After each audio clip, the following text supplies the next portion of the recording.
Les États-Unis vont diffuser de mars à mai sur une grande chaîne de télévision nationale une version américaine du concours de l'Eurovision, l'une des émissions les plus suivies au monde. Oui, nous serons tous gâtés ici aux États-Unis. Le rappeur américain Snoop Dogg et la chanteuse Kelly Clarkson présenteront ce American Song Contest ou concours de la chanson américaine diffusé pendant 8 semaines sur NBC jusqu'à la finale du 9 mai selon un communiqué. Il y aura des artistes en solo, des duos et des groupes venus des 50 États américains, de la capitale fédérale, Washington, ici où nous sommes, et de 5 territoires sous juridiction américaine. Quant à la chanteuse, en tout cas, Kelly Clarkson, originaire du Texas, elle fut la toute première gagnante en 2002 du concours de chant American Idol.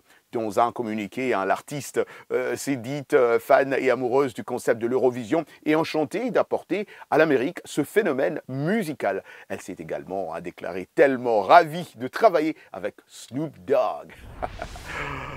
La famille d'une cinéaste tuée par le tir accidentel d'un revolver sur le tournage de western Rust a porté plainte mardi contre l'acteur Alec Baldwin réclamant des dommages et intérêts substantiels, ont annoncé ses avocats.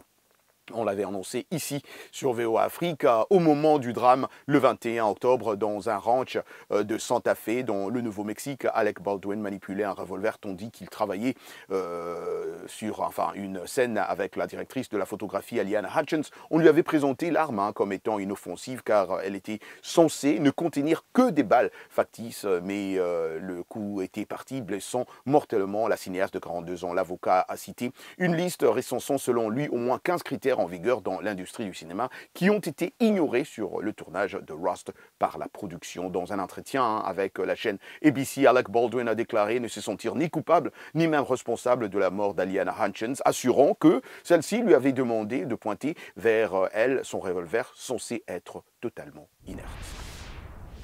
Pour la première fois aux États-Unis, le concert de Majabu Gospel Tour 2022 arrive dans la région métropolitaine de Washington DC avec des chanteurs de gospel internationaux comme Micah Lambai, Rosny Kaiba, Sandra Mbouyi et Deborah Lukalou que j'ai eu d'ailleurs au téléphone. Majabu Talent est un concours de chant organisé par Majabu Gospel. L'objectif de ce concours est de découvrir les nouveaux talents gospel de la République démocratique du Congo. Deborah Lukalou, comme je le disais, était mon invité dans RM Show cette semaine. Suivons un petit bout. Ce qui est vrai, c'est vrai que je suis déjà venue à Washington, plusieurs fois d'ailleurs, mais je n'ai jamais eu un concert à Washington. Donc j'ai été invitée dans des églises, dans des conférences. Et cette fois-ci, c'est différent parce qu'il y a un grand concert et je ne serai pas seule. Je serai ensemble avec les 3 autres ambassadeurs et nous vous promettons que ça sera glorieux, plus que glorieux même.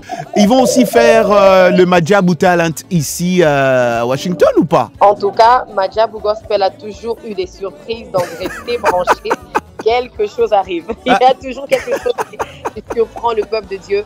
Majabu Gospel, on travaille avec des surprises. À chaque fois qu'il y aura quelque chose, on va vous communiquer. Et voilà, ce concert, c'est la semaine prochaine, déjà le week-end prochain, ici dans la région de Washington et aussi aux États-Unis. C'est tout ce que nous avons prévu pour vous cette semaine dans Culture Hebdo. Bon week-end à vous et bon week-end à tous vos proches en compagnie de VOA Afrique.